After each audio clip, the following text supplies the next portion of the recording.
energy in this and exuberance in the playing. And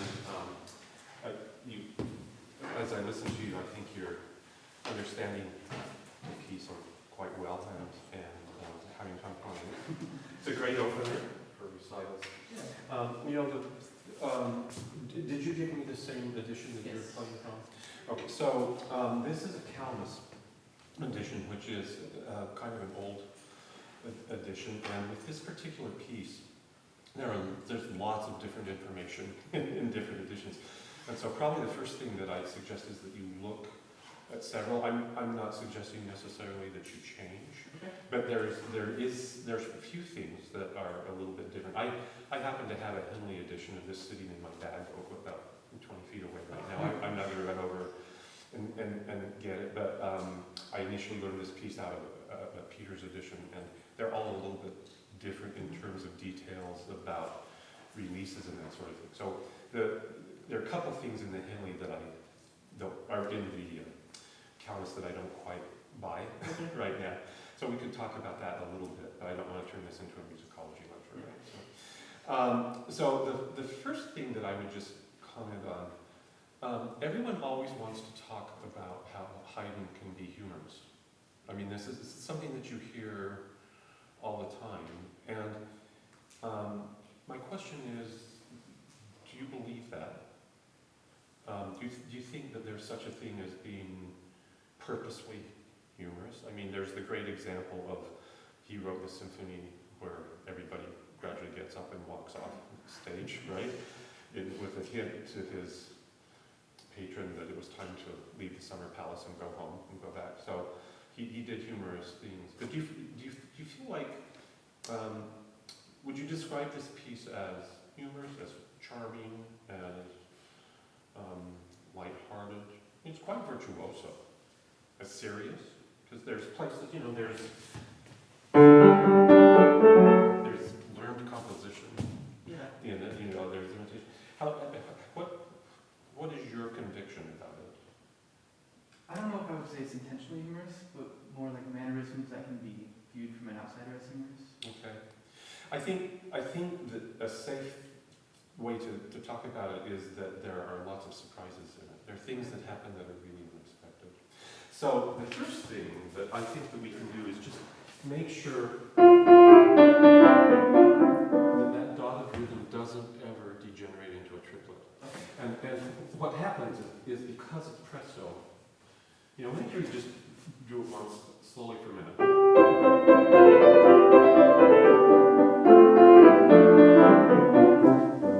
With that dotted rhythm, absolutely with 4 subdivisions.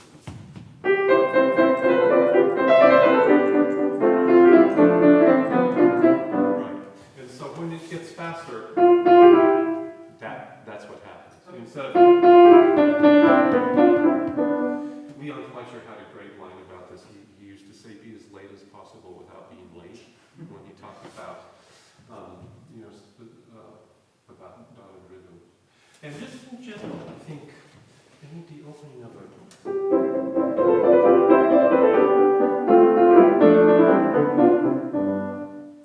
enjoy that cadence.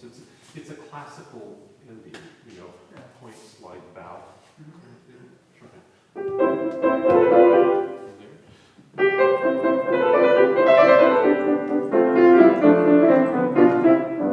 Yeah, just a balance on this. If this could be a little bit lighter.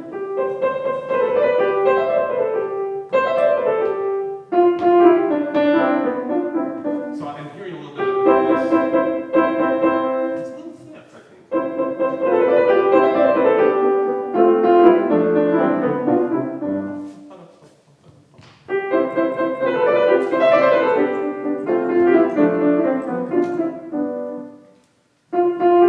Go to the second bit.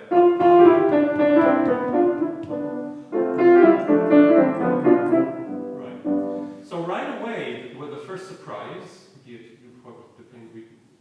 I find it a little humorous, but it's certainly unexpected. Suddenly we get this, and it's gone up an octave. It's forte, the ornament is written a little bit differently, and this,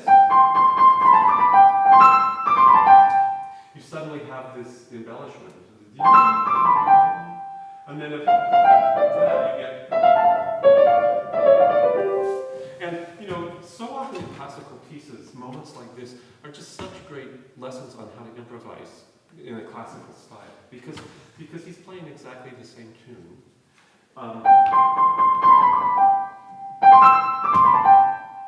And then instead of, and then an ornament here, and so take those little details of the ornamentation or the changes or the embellishments and turn those into character, right? So just try the second one. Ready? Higher.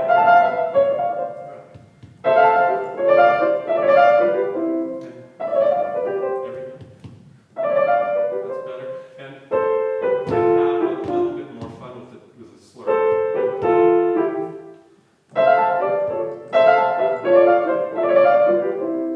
Just make sure you have a real clarity with the balance.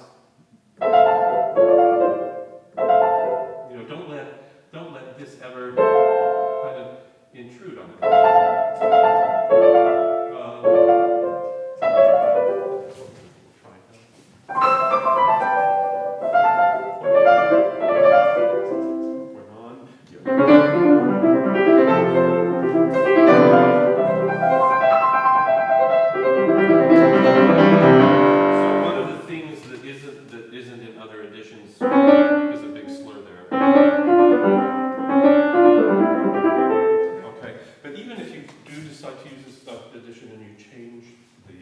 When you do the slur, that's not the note I'd accent. You know, I'm hearing, right now I'm hearing you do, you know, it's,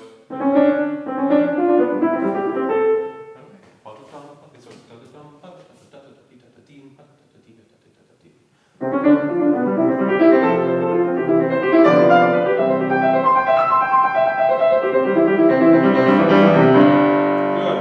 So right now, you're keeping this absolutely in 3. And you have groups of you have 16th notes through 3/8. So we're going to have to talk about what happens when you get to B flat and see if you want to keep that in 3 or if it really is a hymn. Okay. Right? Yeah, so, and I think this can just be a little bit more of a flourish. But the big cascade.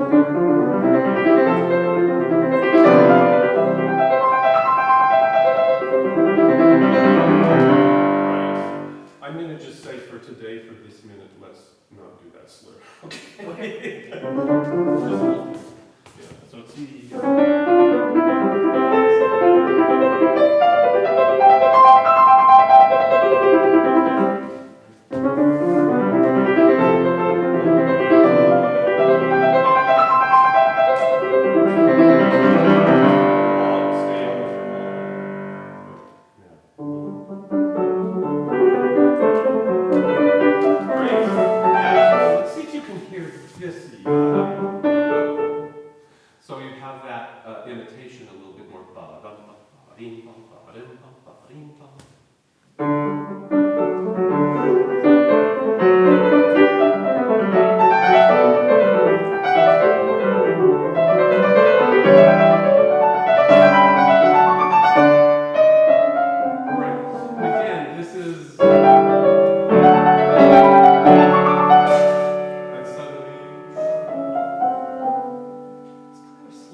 you just did around the B. I don't think you need to do it. Yada da da da da da da yada da da da da da. It's sort of a 19th century convention to do that. It's a little extra. I agree. I think it needs to go to the but a little but to kind of to do da da da da da yada da da da da da da da. Yeah. So just play. You're right. It's diminuendo anyway.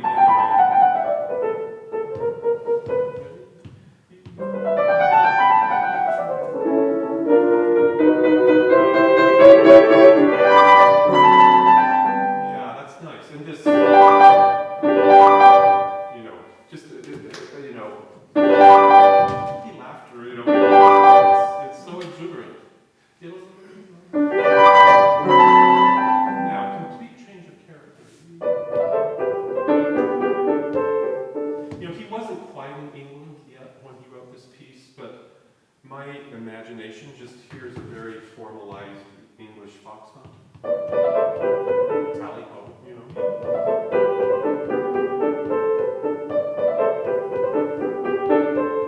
I think there's some horns in there that you could show really.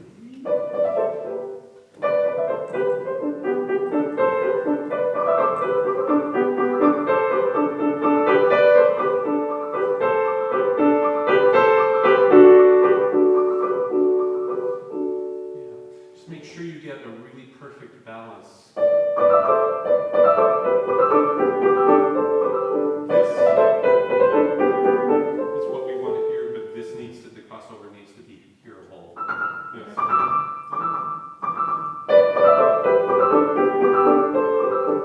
Okay, one more time.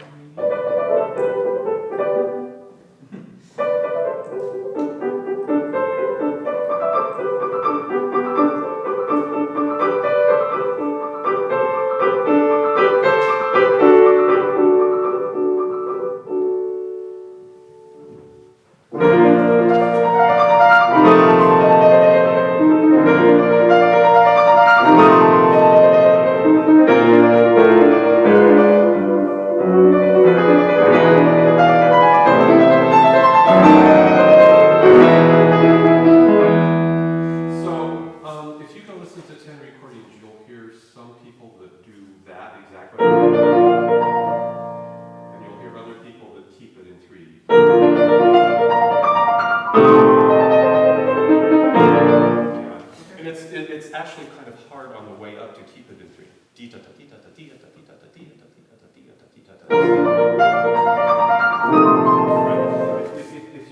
do that, you can't accent the first and the fourth beat.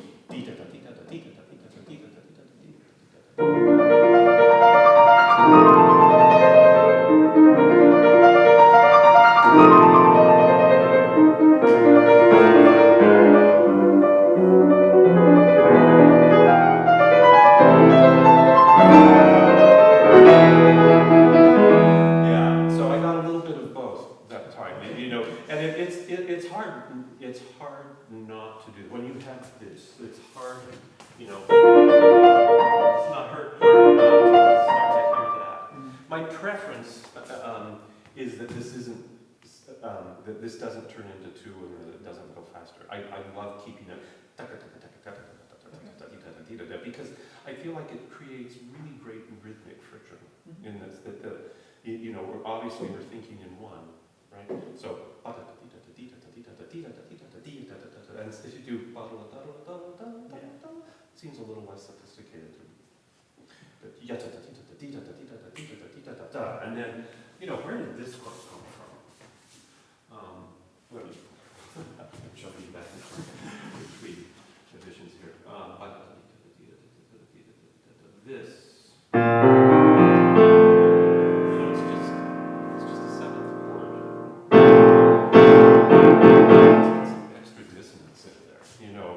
I show that. If you want to arpeggiate it, I think that's okay. Or you can just give a really thick. And this, I'd be pretty strong with this bass, and it's forte.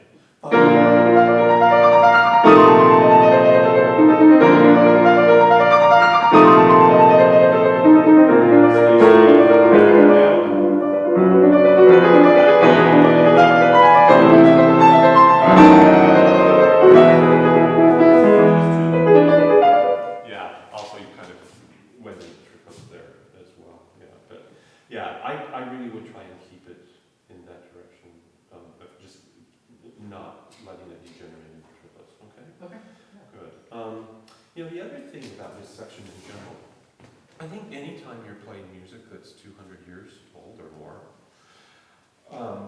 that it's incumbent on the performer in 2022 to at least imagine that it's not so much just about what the style is, that's very important too, but imagine to what the listening would be like if everybody in the room was hearing it for the first time. So if I had never heard this piece before, Professor Pennies had never heard this piece before, but we're still people who've taught piano for our whole entire lives. And we were listening to Haydn, and suddenly, in the middle of this piece, at this spot, it goes raucously into B flat. It would just be a major event. And you know, it's like this, you know.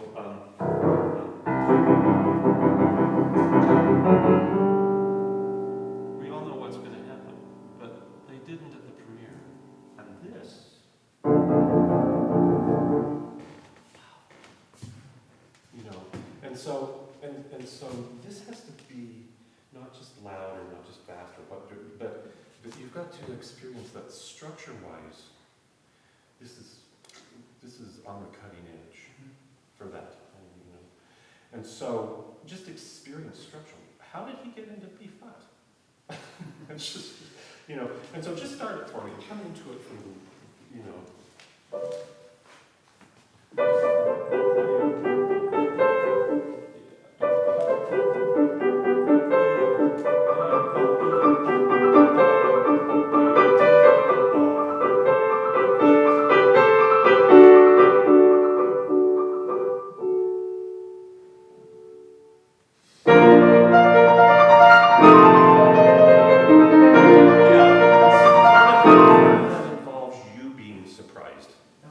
I mean, you're not surprised, but you have to act surprised, right? So that because, again, it's something that is so completely unexpected with this, okay? And then this is even more surprised. Just finish this off.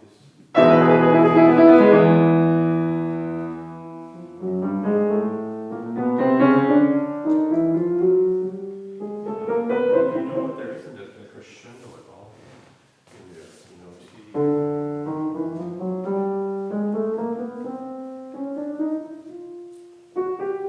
you know, it's coming up in these little groups, and then all of a sudden you get, it comes back to the first theme.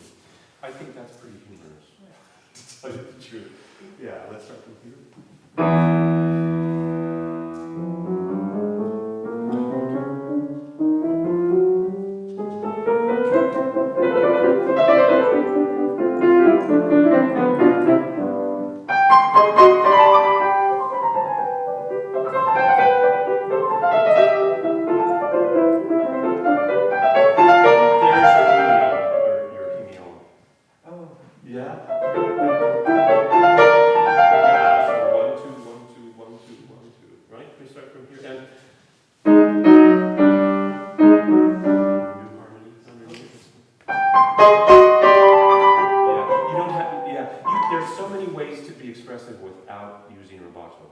You know, it can come from articulation, it can come from dynamics, it can come from voicing, you know. And so I don't think you, to show it, I don't think you have to put a big neon sign here that says, listen to my left hand. Okay. But I think just be aware of it. Bum, beep, bop, bop.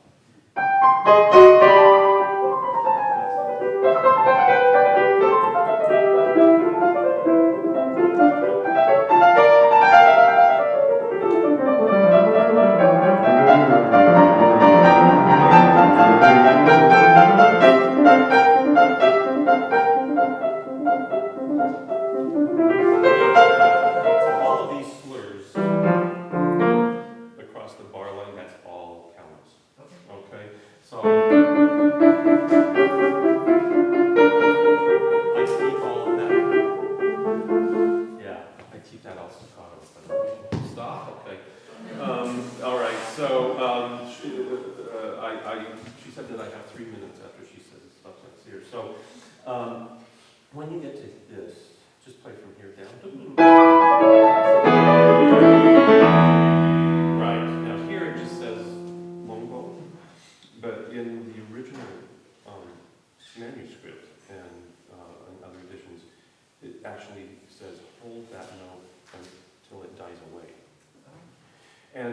that's not great advice for a modern piano. It'll be there all night, right? But it'll get softer. But just hold it for so much longer. And it happens twice, right? And I hold it for 6 bars. Okay, to come down to stay there. And then this is so droll. Gotta start somewhere. Yeah, exactly. And that's going to happen right there. Yeah. And maybe when we get to the end, it goes into that.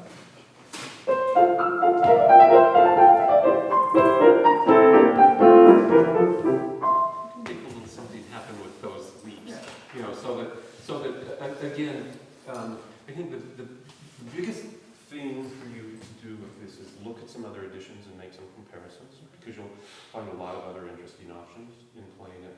And the other thing is, when he makes little tiny detail changes in the same tune, turn that into character. Because that's, you know, and some of you have heard me say this, and I'll take this over into the next person slightly, because it applies to Beethoven all of the time anyway. You know, the most important thing about coming to your own conviction about a piece of music, the way that you sit down at a piano and you play it with your individual conviction, is that you start from the score. That all of the inspiration comes from what's up notated. Because there are so many ways to play staccato. You know, and there's so many different ways to play accents, or to do articulation markings, or you can kind of just get excited about little ornamentation that happens, or something that changes, right? And I'm always very taken with the picture of, and Mozart especially, and Beethoven as well. We're just masters at this. They're sitting at the desk, and they take the pen, and they dip it in the ink, and they go to their score, and they write in one rest, they go, and the whole world changes. You know, I'm going to do this, and oh, I think I'll put an ornament here. And the whole character of the piece can pivot on that tiny little detail. And so take that inspiration from, you know, have the lesson from Haydn, and it'll just open up all kinds of possibilities, and especially look for changes in the same embellishments or in the same tune when it comes back, and let that be the source. And you can have limitless possibilities for your own view of the piece by observing every single tiny marking in the score, and that's